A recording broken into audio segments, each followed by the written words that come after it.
Chalakka Sreenarayana institute of medical സയൻസിൽ ലോക COPD ദിനത്തോടനുബന്ധിച്ച് പൾമനോളജി വിഭാഗത്തിന്റെ നേതൃത്വത്തിൽ സൗജന്യ മെഡിക്കൽ ക്യാമ്പും ബോധവൽക്കരണ ക്ലാസും സംഘടിപ്പിച്ചു.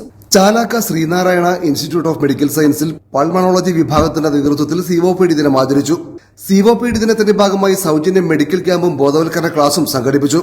ശ്രീനാരായണ മെഡിക്കൽ കോളേജിലെ executive director lieutenant general doctor Ajith Neelakandan പരിപാടിയുടെ ഉദ്ഘാടനം നിർവഹിച്ചു.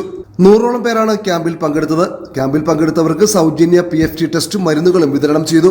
Doctor Sone Xavier, doctor Krishnan Rajendran, doctor Aneeta, administrator Sreekumar Karumathil, assistant general manager doctor Sasidharan, medical college vice principal doctor Joseph Francis തുടങ്ങിയവർ സംസാരിച്ചു.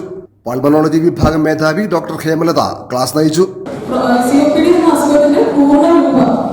ക്രോണിക് ഒബ്സ്ട്രക്റ്റീവ് പൾമണറി ഡിസീസ് കുറച്ച് കട്ടിയേറിയ ഒരു വാക്കാണ്.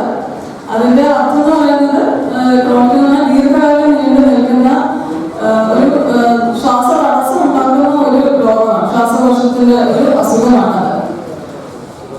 ഇതിന്റെ ഒരു പ്രത്യേകത എന്ന് വെച്ച് കഴിഞ്ഞാൽ ഇത് ഒരു പ്രിവെന്റബിൾ ആൻഡ് ട്രീറ്റബിൾ ഡിസീസ് എന്നാണ് അറിയപ്പെടുന്നത്.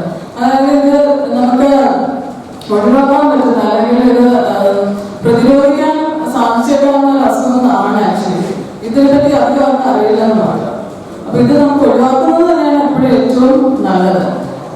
അതുപോലെ തന്നെ ഈ രോഗം വന്നാൽ അതിന് ചികിത്സയുണ്ടോ? തീർച്ചയായിട്ടും നമുക്ക് ചികിത്സിക്കാൻ സാധിക്കും.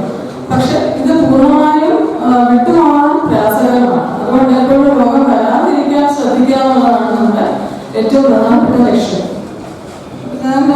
ഈ COPD എന്താണ്, ഈ രോഗം എങ്ങനെ ഉണ്ടാകുന്നു, നമ്മുടെ ശരീരത്തെ എങ്ങനെ ബാധിക്കുന്നു എന്നത് വളരെ ഡീപ്പായിട്ട് നമുക്കൊന്ന് പറഞ്ഞു തരാം.